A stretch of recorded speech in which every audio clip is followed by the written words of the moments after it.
Hey guys, B. Dean Barry, Keystone Prime Weather, and we're going to start about the process today of de-ghettofying KPWX Unit 2. Now, I'm pretty sure, actually, that this thing was a repo at one point. This key right here, see that? This has a push-button start. This is not the key for this truck, but it is now, and it only came with one key. Repos only come with one key. There's been a lot of stuff I found with this truck that has been somewhat interesting, stuff that's been neglected, bad mods. Our last video we chronicled getting this thing back home from Ohio, which went off pretty much without a hitch, but there's certain things that are needed. I've discovered a bunch of light bulbs on it that are out, and I have been under it to verify that there is no rot in the vehicle and that all the suspension components are good. Now, this is one of those things that if you're not from Pennsylvania, you might not know about, is the fact that if you get a vehicle out of Ohio, there's something that comes along with that because Ohio doesn't have vehicle inspections while Pennsylvania does. So Ohio, you just drive it around until it falls apart. Not so much here. But so far, this thing's looking pretty good.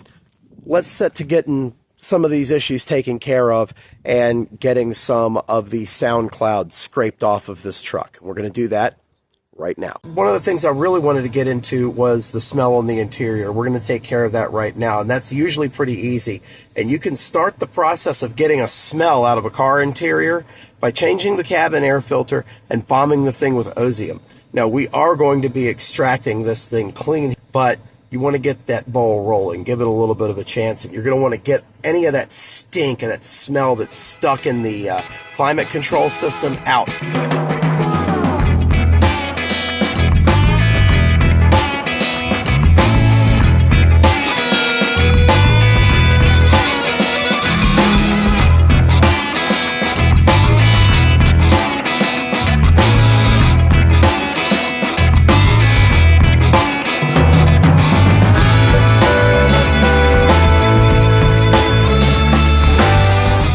Cabin air filter was extremely nasty, so good thing we replaced that. And loaded the truck down with osium. You can definitely smell it in here. Based in citrus oil, so it has a very, very distinct smell to it, which actually fades over time, but it eliminates a good deal of odors. And now, let's make the truck smell like something I like. So we're going to go with Old Spice, because why not smell like Grandpa? Sorry about that. I had to throw my media coat on. It's getting really cold out. One second before we get too far into the video, guys. I'm in my kitchen. Obviously, this was filmed later. I just want to get into something here. As you can see, there's a space heater running in my kitchen, and the water is running on a low flow in the sink. And this means that it's Western Pennsylvania, and it's February. It has been below freezing since I got the truck. So I'm going to mention wheels and what's wrong with the wheels. I'm going to get to the second part of that when the temperature's above freezing outside. We're talking about coatings, we're talking about fillable primer, we're talking about wheel paint. That's not going to dry in these conditions. Everything's in a rattle can. I can't add reducer or hardener to it. So what can I say? I'm kind of at the mercy of the weather right here, but you know, when am I not at the mercy of the weather? So back to the video. As much as I'm dreading doing this, I have to get this plasti dip off the wheels.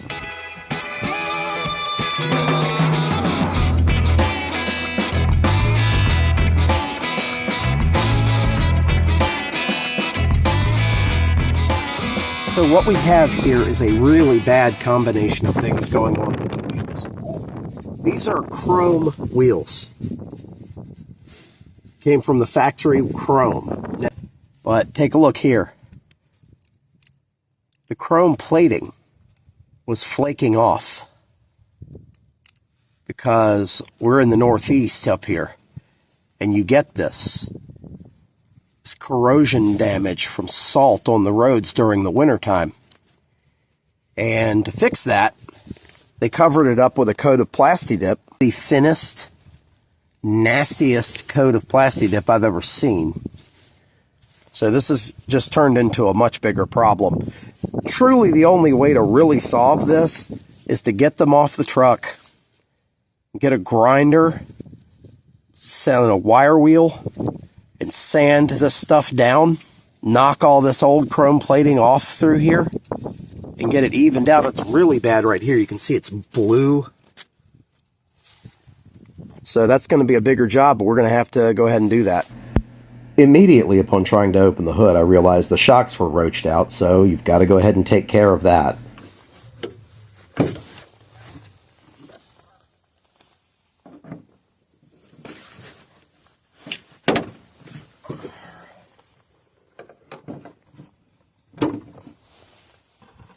Much better. The driver's side DRL is out. I've got to be able to get to it. This snorkel has to go. I think I see how to do that. It's really weird because the DRL doesn't appear to have any other function than just to be a DRL. And it had a list for 3157 bulbs, which is just, it's like a brake light, like a stop-turn tail light for cars from the 90s. I figure if I'm going to have DRLs, I'm getting amber ones, so we'll just go ahead and throw those in and see how that goes.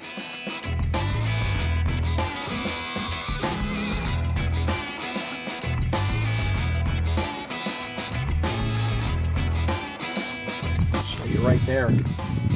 This one's been burned out for a while. Just roasted in half. No one ever does this. But when you replace bulbs, you really should go ahead and get some dielectric grease. You'll see it noted as bulb grease.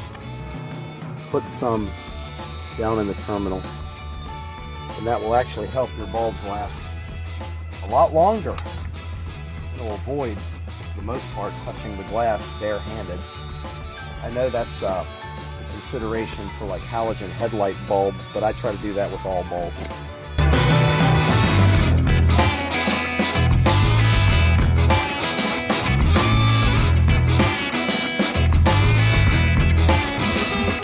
Right back to the auto parts store for that one.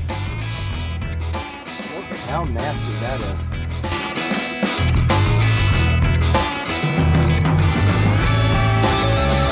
I just happened to catch sight while under the hood that somebody has already redone the water pump, and they redid it with red silicone. I don't know why you'd be using red RTV silicone for a water pump, but okay. At least it's been done. I know that video earlier didn't show this bulb being out. But even if I would have gotten the same color bulbs, I would still be replacing this. Because you replace bulbs in pairs. Always replace bulbs in pairs. Never just freeball it with one bulb unless that's all you have. That's all you absolutely have. And you know, maybe headlight bulbs would be more expensive, but when you got little bulbs like this, they already come in a 2-pack minimum. So what are you really saving by just replacing one, unless you're being super lazy? And that's done.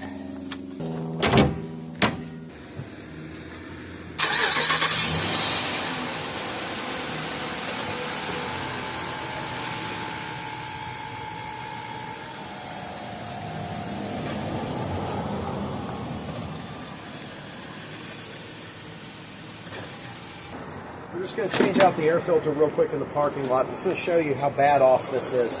Just very nasty. You can see there's a little bit of engine puke in there. This is the oil return hose right back here. It was off the crankcase ventilation. And every now and then, you know, these Hemis, they'll like to blow off some oil sometime. And you lay into them real nice and heavy. And I would believe it, especially with the quality of the previous owner that appears to have owned this truck. I'm going with Purolator because they didn't have the K&N. One thing you want to do every time you change your air filter is to write the mileage.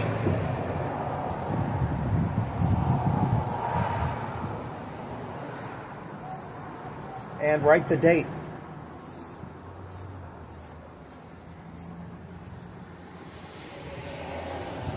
That way when you go to change it next time, you can remember what date you did it, how long ago it was, and what the mileage was.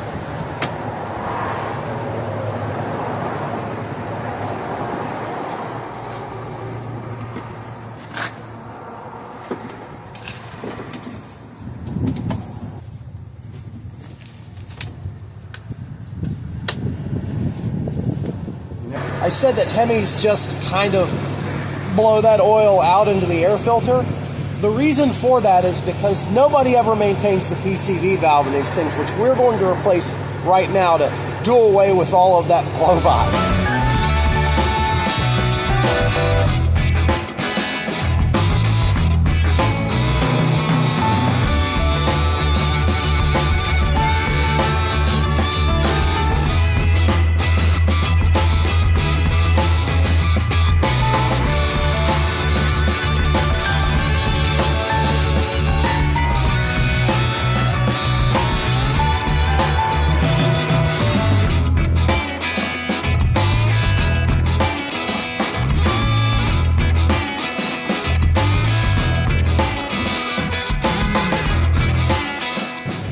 Yeah, that has the original Mopar stamping number on it, so this PCV valve has 125,000 miles on it.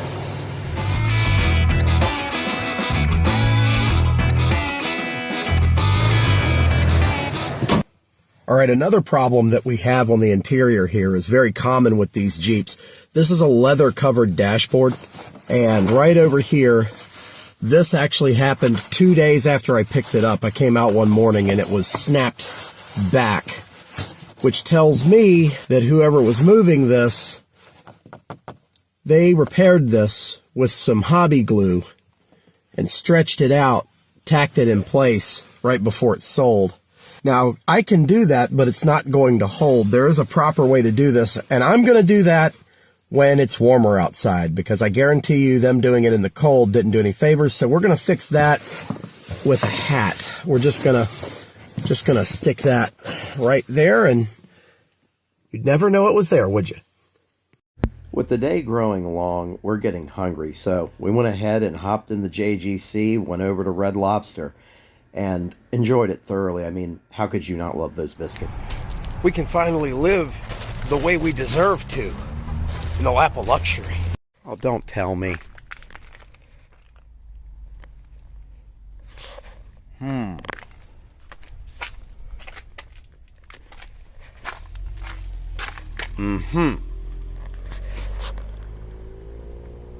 Well, we got to fix that now.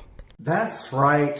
Quadralift 2 strikes again. Anybody who knows anything about these Jeeps knows that the Quadralift 2 airlift system, it kind of has some problems every now and then, especially when it gets older. And I came out to discover the front end slammed down to the ground. Usually that's the fault of a couple of elbows that sit on top of the shock. So I came over to my boss's shop here at Welcome Home Property Management. That's Welcome Home Property Management, 412-716-2108. Home residential construction, also handyman, landscaping services, retaining walls. We do it all. So give them a call, 412-716-2108 in the Butler, Pennsylvania area. So we're out here at the shop, and we're going to go ahead and replace the elbows on the front shocks of this Jeep for the Quadralift system, and hopefully that gets rid of our lowrider problem.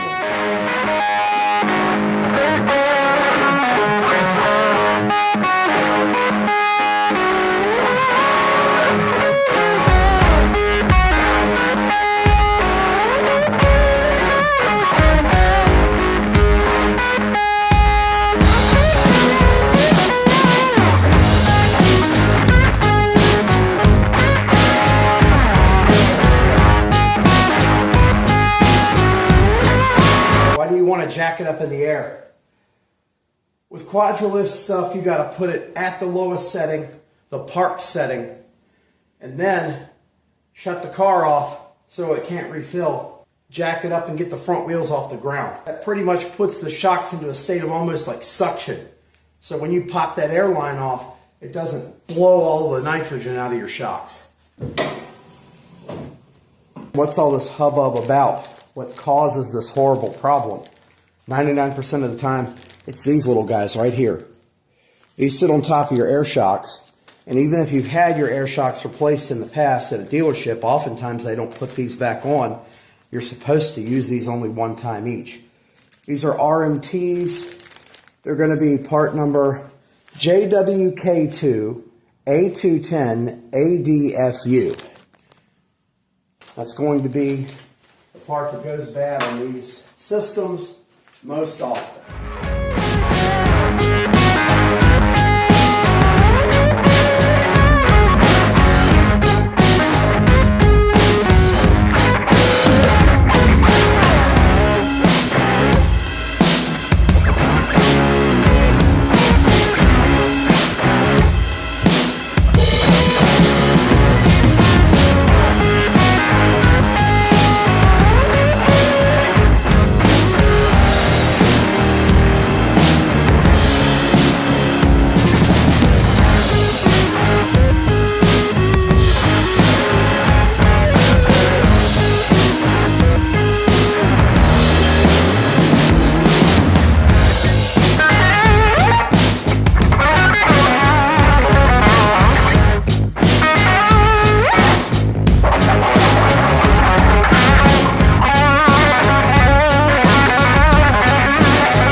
All right, now just a little bit of maintenance, a little maintenance item for you. If you're buying a used car anytime soon, just keep this in mind. If you buy a used car, and especially if there's conditional indicators like this one has, go ahead and change the oil. If there's no sticker from an oil change place or a dealership on the windshield especially, go ahead and change the oil because you could get a nasty surprise in the form of a blown motor if you don't. So we're going to go ahead and do that now.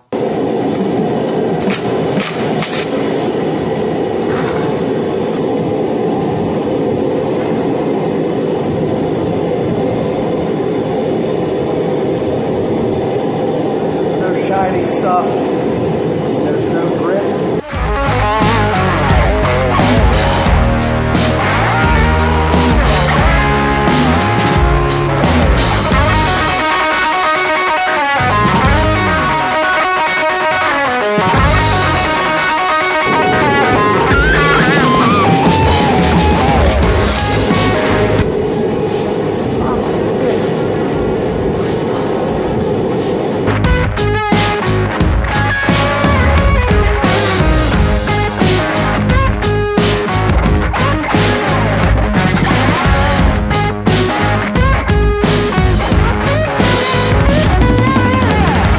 Went ahead and dumped 7 quarts of fresh clean oil in it, and now it's off to the inspection shop.